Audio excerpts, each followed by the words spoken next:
Fuel surcharge का मुद्दा गूंजा है। विपक्ष ने इस मुद्दे को लेकर सरकार पर घेरा है। विधायक कालीचरण सराफ ने सदन में मुद्दे को उठाते हुए कहा कि राज्य सरकार ने 3 साल में 8 बार सरचार्ज बढ़ाया है। विधायक कालीचरण सराफ के सवाल पर ऊर्जा मंत्री भंवर सिंह भाटी ने जवाब देते हुए कहा कि विद्युत नियामक आयोग सरचार्ज तय करता है। प्लांट को चलाने के खर्चे के आधार पर सरचार्ज तय होता है। कृषि बिजली कनेक्शन का सरचार्ज सरकार वहन कर रही है। वहीं मंत्री भाटी ने आगे बताया कि 2022 से 13 से लगातार सरचार्ज वसूला जा रहा है। हर 3 महीने में इसका आंकलन होता है। आंकलन के ही आधार पर सरचार्ज दरें बदलती रहती है।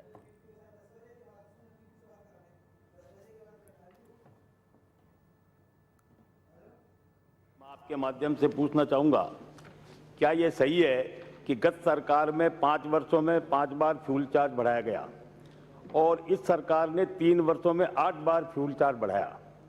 दूसरा क्वेश्चन मेरा है कि क्या यह सही है कि अंतर्राष्ट्रीय बाजार में सस्ता कोयला और सस्ती गैस उपलब्ध हुई, जिसके कारण गुजरात और हरियाणा में फ्यूल सरचार्ज में कमी की गई और हमारे प्रदेश में बढ़ाई गई? इसका क्या कारण है? और तीसरा प्रश्न है कि खंड 1 में आपने फ्यूल सरचार्ज की अलग अलग समय में अलग अलग दर बताई है। ये दरें अलग अलग क्यों हैं? क्या इसके लिए विद्युत नियामक आयोग से दर निर्धारण से पूर्व स्वीकृति ली गई तो क्या, और नहीं तो क्यों? जो परिवर्तन होता है हर माह, उसके आधार पर ही वेरिएबल कॉस्ट का निर्धारण करते हुए नियामक आयोग के द्वारा दिए गए फार्मूले के आधार पर फ्यूल सरचार्ज का निर्धारण किया जाता है। वेरिएबल कॉस्ट जो है उसका सरचार्ज का निर्धारण त्रैमासिक उपभोक्ताओं से लिया जाता है।